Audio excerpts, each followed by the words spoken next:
북한이 나흘째 전단 살포를 이어가고 있습니다. 정확성을 높이기 위해서 전단을 넣은 대형 풍선에 타이머와 폭발 장치를 장착한 것으로 드러났는데요. 한편 복권됐지만 모습을 보이지 않았던 촬영해가 공개 활동을 시작했습니다. 어떤 임무를 수행하게 될지 분석해 보겠습니다. 국정원 실장을 지낸 김정봉 한중대 석좌 교수, 경기대 정치전문대학원 강석승 교수 두 분과 함께합니다. 어서 오세요. 네, 안녕하세요. 네, 안녕하십니까. 네.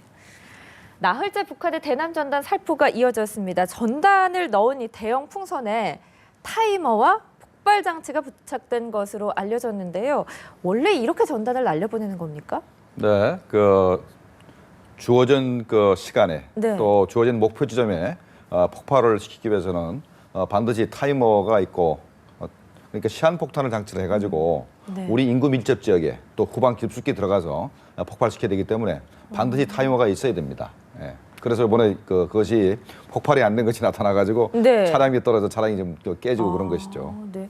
그러면은 수도권 지역에 반드시 떨어져야 되기 때문에 타이머와 폭발 장치를 붙인 거다 이렇게 볼 수가 있을 텐데 큰 영향을 받지 않는 것 같은데 왜 이렇게 자꾸 대남 전단을 날리는 걸까요? 일단은 조금 아까 우리 김 교수님께서 말씀을 하셨지만 네. 타이머하고 이제 폭발 장치가 있는데 거기에 GPS가 포함이 안 돼 있죠. 네. 그러니까 그네들이 투하하고자 하는 정확한 지점은 그걸 가지를 못하고 눈찜작으로 해서 2시간 정도 흐르면은 어느 지점에 떨어질 것이다 이렇게만 하니까 우리보다는 상당히 비과학적이고 좀 네. 뒤진 거다라고 볼 수가 있겠죠. 그런데 왜 이렇게 대남 전단을 뿌리느냐? 사실은 득보다 실이 많은 것 같아요.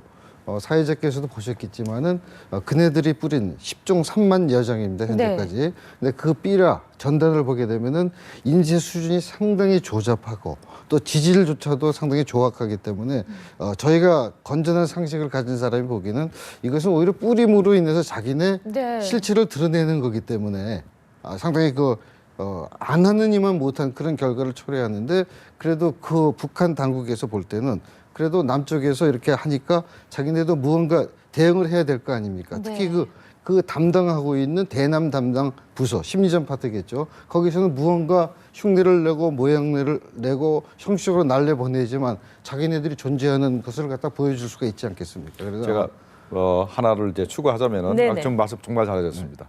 그다음에 또 하나를 추가하자면은 성동격서가 될 수도 있다. 그러니까 동쪽에서 소리치고 네. 서쪽을 공격할 수 있는 가능성이 있기 때문에 우리의 관심을 전방적으로 전부 다 집중시킨 다음에 NLL 도발이라든가 네. 아니면 잠수함을 이용을 해서 기뢰를 부수한다든가 아니면 어뢰를 쏴서 우리 화물선이나 여객선을 격침시킨다든가 아니면 무장 공비를 우리 아군 복장을 한 무장 공비를 보내서 테러를 한다든가 하는 가능성이 있기 때문에 이게 전달로 끝나는 것이 아니고 우리의 모든 관심을 전방 지역에다가 집중시킨 다음에 다른 건 도발할 가능성이 있기 때문에 우리가 주시할 필요가 있습니다.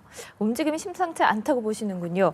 일단 우리 군은요, 북한의 전단 살포와 교란용 확성기 방송에 맞서서 이동식 확성기 4대를 전방 지역에 긴급 투입했거든요. 이건 효과가 더 좋은 겁니까?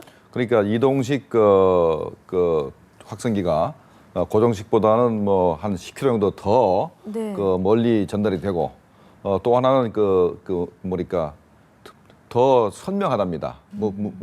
소리가 분명하기 때문에 심리전 효과가 더 크지요. 네. 근데 이렇게 우리가 확성기를 이동식을 쓰게 되면은 북한에 상당한 타격이 되지 않습니까? 네. 그래도 북한이 가만히 있잖아요.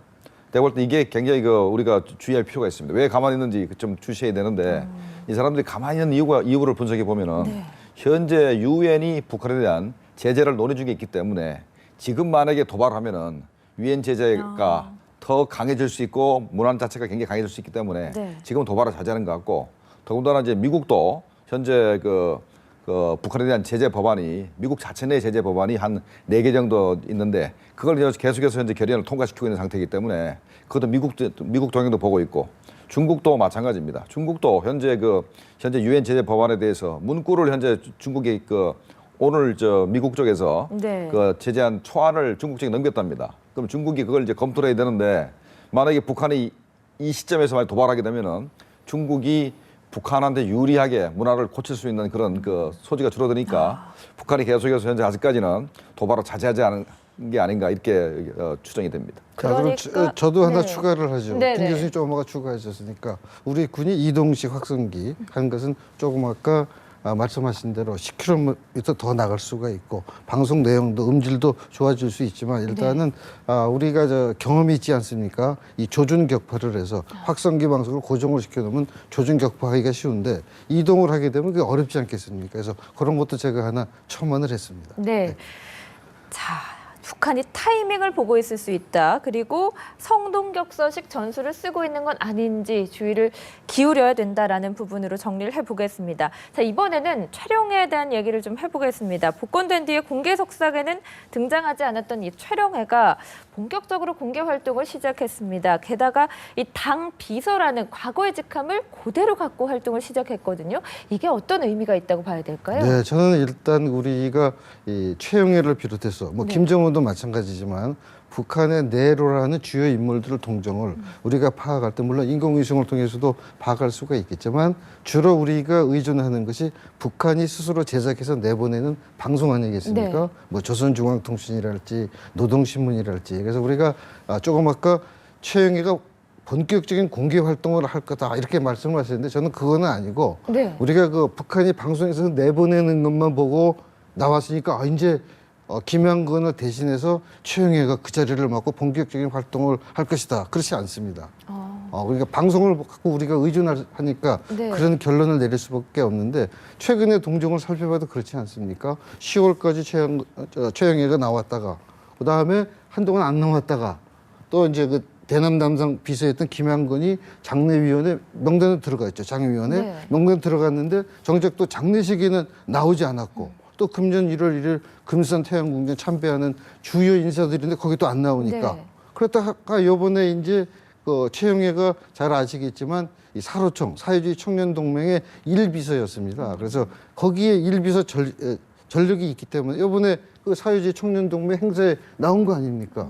그래서 거기 한번 나와서 어드레스, 연설을 했다. 네. 그래갖고 이제 본격적인 활동을 하는 거다라고 보는 것은 좀 속단인 것 같고 그 최영애가 청년동맹 일비서였으니까 거기 나와서 연설하는 것은 어떤 면에서는 당연한 거라고 볼 수가 있겠죠. 그러면 아직 본격적으로 활동을 그렇죠. 시작하지는 않았다고 예, 봐야 속단하겠는데 우리 언론이라든가 우리 전문가들이라는 사람이 일희일비를 해갖고 여기 나왔다, 안 나왔다. 그럼 뭐 온갖 소설을 쓰지 않습니까? 네. 예전에 김정일도 그랬잖아요. 김정일이가 공개 석상에 바꿔 말씀드리면 현지 지도 같은 걸 얘기하는 겁니다. 뭐 군부대 시찰이랄지 경제단위 현지 지도랄지 네. 또 지휘성원들하고 기념 촬영을 한다든지 이게 이제 공개 활동인데 그런 활동이 북한 방송에서 보도를 하지 않으면은 그것이 보름이 가고 한 달이 가면은 김정일이가 승마를 좋아하는데 승마하다가 떨어져서 실족됐다.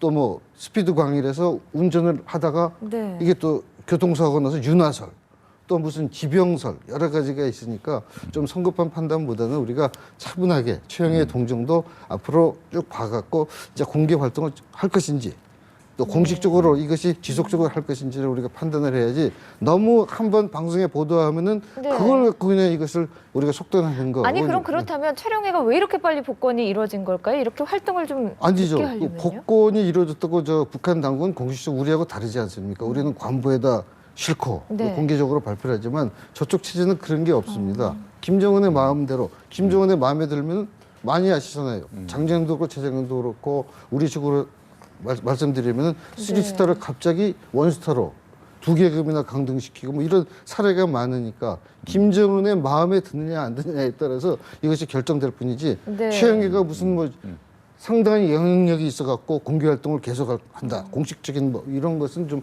속단이 아닌가 저는 그렇게 저도 보고 싶습니다. 그런 측면이 있으니까 최영애 앞 동향을 주셔야 되겠지만은 이번에 보도에는 분명히 당 비서를 했단 말입니다. 네. 그러니까 자기가 10월 달 그러니까 혁명 거기를 가기 전에 직책에 있던 당 비서를 그냥 불러줬기 때문에 이 직책을 불러줬다는 얘기는 당 비서로 복권됐다는 의미거든요. 그래서 앞으로 그 최영애가 혁명회의 끝나고 네. 이제는 자리에 되돌아온 게 아닌가 이런 추정이 가능합니다. 물론 더 주시해 봐야 되겠지만은 더군다나 또 그 자기가 참석한 행사도 사로총 그 창립 70주 기념 행사에서 연설을 했어요. 네. 사로총하고 최영희하고는 뗄래야 뗄 수 없는 관계입니다. 그러니까 그 옛날에 사로총 위원장도 오래 했고 그다음에 지금 현재 그 사로총 담당 근로단체 담당 당비서거든요, 이 사람이. 그러니까 그 담당 분야의 최고 높은 사람이 가서 이제 연설을 해준 거거든요. 그러니까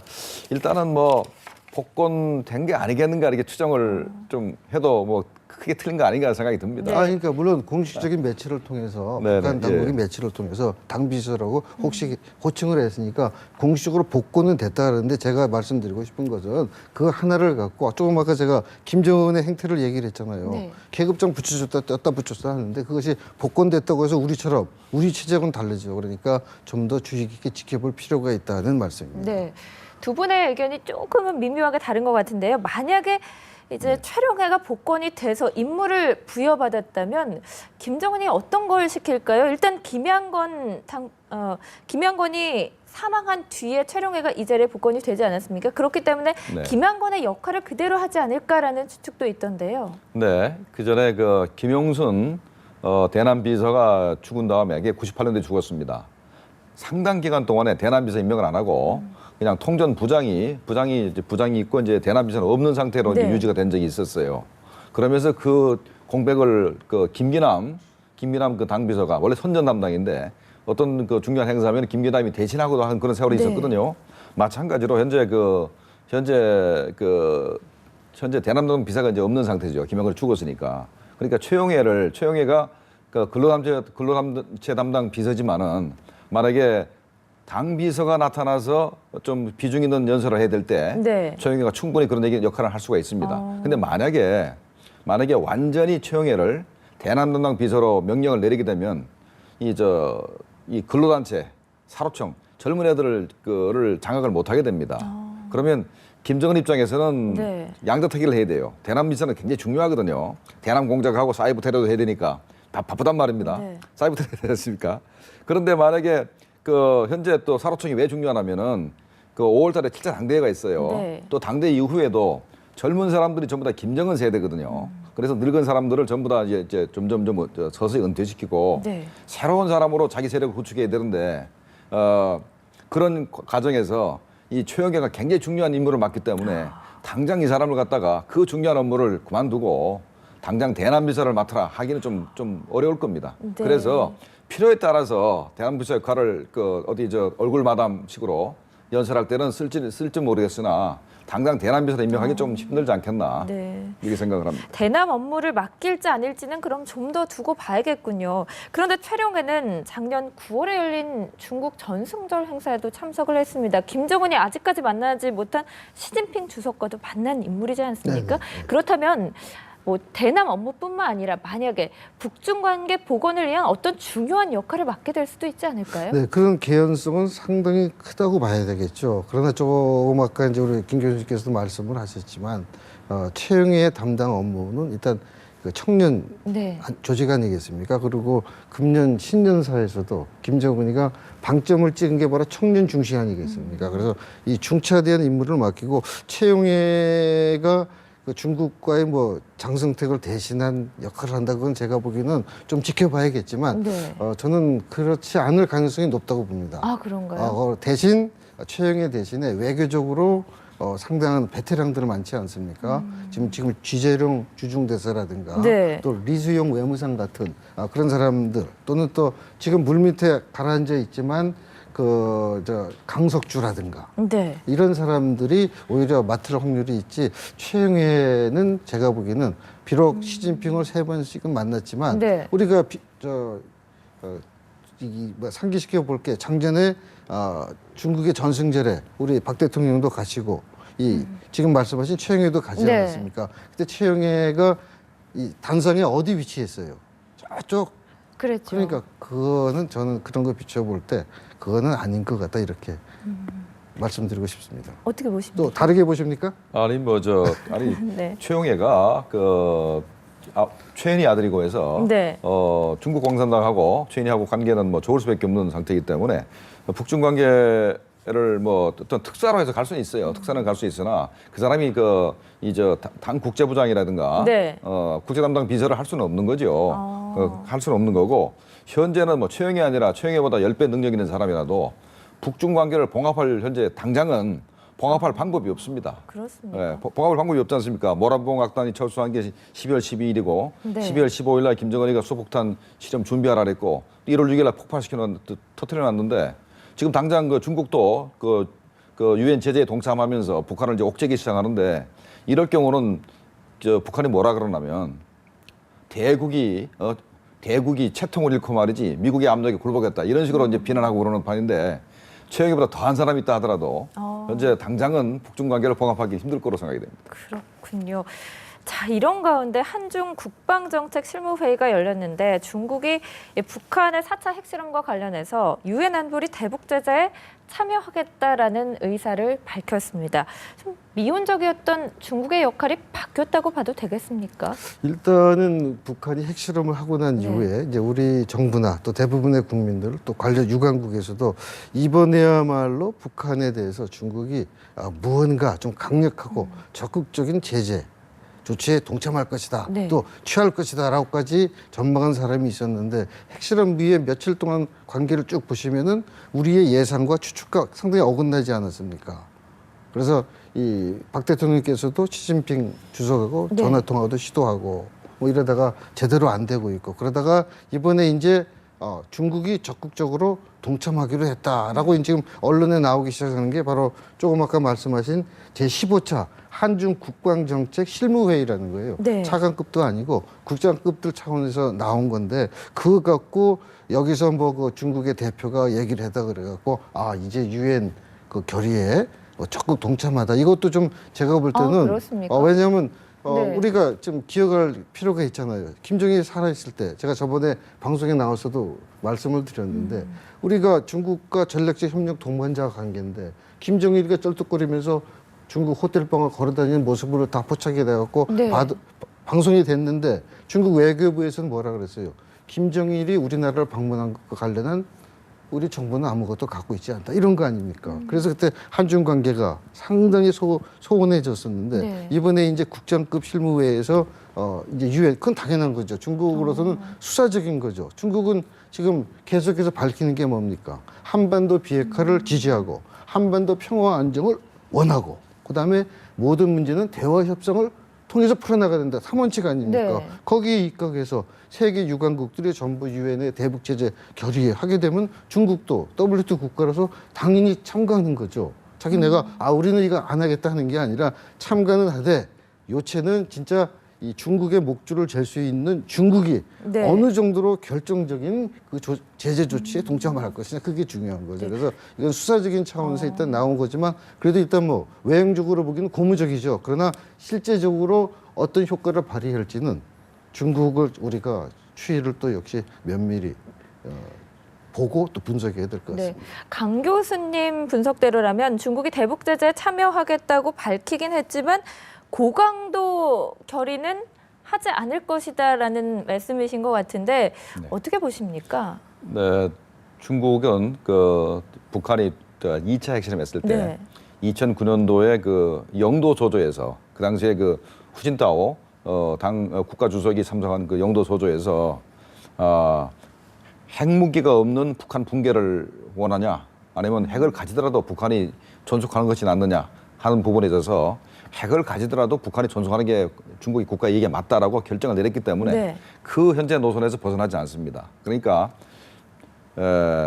중국은 북한에 대해서 그 핵실험에 대해서 유엔 제재에 적극 동참을 할 겁니다. 그러나 그 동참 자체가 북한 체제가 붕괴될 정도로 그 동참하는 것은 아니고 적어도 약간의 고통을 줘서 북한이 앞으로 이렇게 국제 정세를 어지럽히거나 중국의 국가 이익을 손상시키는 짓은 못하게 하는 데까지만 제재를 하는 것이지 북한 체제가 붕괴될 때까지는 제재를 하지 않겠다는 그런 입장을 가지고 있기 때문에 그런 입장을 가지고 있죠. 네. 그러면 이것만 가지고 중국이 강경한 입장으로 돌아섰다라고 볼 수는 없는 겁니까? 그러니까 일단은 지난번보다는 네. 3차 핵실험 때보다는 조금 더 강경한 입장까지 갈 겁니다만은 그 강경 자체가 네. 우리가 우리가 원하는 중국이 북한에 대해서 원유 공급을 중단하라.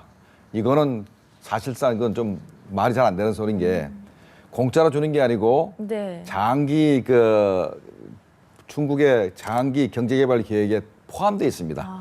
연간 50만 톤 주는 것이. 네네. 그 공짜도 아니고 거의 뭐 무이자지만 일단 언젠간 갚으라고 해서 차관 형태로 주는 것이기 때문에 북한이 받아먹으면서도 당당하게 받아먹습니다. 네. 그런데 그걸 갖다가 그 장기 계획에 포함되어 있는 것을 중국이 원유 5천 받도록 공급 안 한다. 그거는 북한과 중국 간의 그 계약의 약속 위반이거든요. 네. 그나마 안 주긴 힘들 겁니다. 그러니까 그거는 뭐 좀 우리가 바랄 수 없는 것이고 그래도 어찌됐든 간에 현재 3차 핵실험 이후에 중국은 국가 전체 중앙정부 차원에서는 제재 분명히 동참을 했습니다. 네. 다만 지방정부하고 개인이 하는 그 제재에는 동참 안 했기 때문에 개인 차원에서 지방정부 차원에서 중국이 할 일을 다 해버렸습니다. 그러니 제재 효과가 별로 없거든요. 요번에 만약에 이제 중국이 북한에 대해 제재를 강하게 하려면 개인들 또는 이 지방정부도 제재에 적극 동참시켜서 그 북한이 실질적으로 고통을 받도록 하지 않으면은 제재 효과가 별로 없을 거라 생각이 됩니다. 네. 자, 두 분 말씀 여기서 정리하겠습니다. 김정봉 한중대 석좌 교수, 경기대 정치전문대학원 강석승 교수와 함께했습니다. 고맙습니다. 네.